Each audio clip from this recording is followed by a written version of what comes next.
In this video, I'm going to tell you about some qualities of our BlueTex insulation 3-inch vapor barrier seam tape. First of all, it's super durable and flexible. 40-pound dumbbell.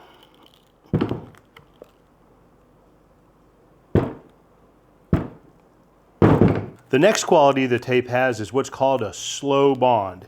And what this means is that when you put the tape and you seal a seam, if you come back 2 or 3 days later, it'll actually peel up pretty easy. But there's actually a chemical reaction going on, and it takes 30 to 60 days to fully cure and bond that seam. So actually, after a month or two, when you go to peel this off, it's almost impossible to tear it off. So that's great as far as when you're installing it if you need to reposition it or move it around, but long term it creates a permanent bond on those seams. For more information, visit BlueTexinsulation.com and be sure to order your free sample kit.